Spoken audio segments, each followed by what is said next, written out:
Hello everyone, my name is Ines Crane, and for my project, I will be focusing on creating a new breed of loblolly pines. These modified pines will have a newfound wildfire resistance. Now, as I stated earlier, the organism I will want to modify is the loblolly pine.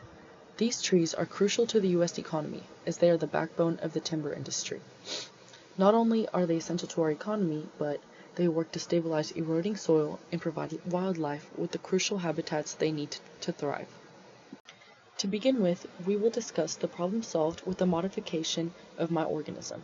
There are two large issues which I will focus on, the first being drought stress and the second being trees becoming wildfire fuel. Now let's dive deeper into the issues I mentioned earlier.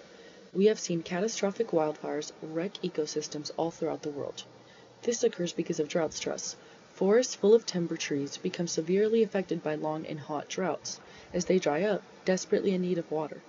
These trees, dry, are a highly flammable form of fuel, which are able to turn what might begin as a small fire into a catastrophic, large, and widespread fire. These huge wildfires destroy the Earth's natural timber resources, all while destroying thriving ecosystems as well. As I mentioned earlier, my goal is to genetically modify the loblolly pine. I would do this so that it's able to maintain its cell health and moisture in time of heat, such as a drought. This process is novel as I am not genetically engineering a food source. Now, I am engineering a non-food timber species in order to help solve one of the various issues caused by climate change.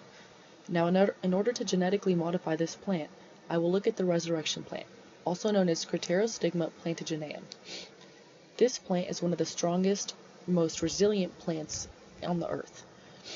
It's known for its abilities to survive in extremely dry environments. It's able to lose almost all the water present internally, and then whenever it dries up, it shrivels up into a brown, seemingly dead ball of leaves.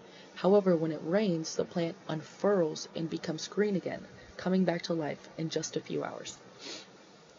Now, how is this process possible, you might ask yourself? It's possible because the plants contain the late embryogenesis abundant protein, also known as leiomycin.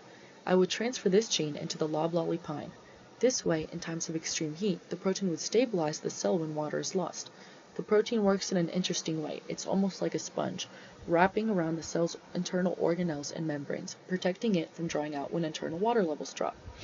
Genetically modifying pines to produce this protein will ensure that they are able to survive through long droughts, which will result in significantly healthier forest environments while reducing the amount of flammable, dried-up trees and ecosystems that contribute to forest fires. This will in turn reduce the likelihood of large forest fires spreading throughout forests and destroying ecosystems. Ultimately, this GMO is critical as it will contribute to environmental conservation as well as the stability of our economy.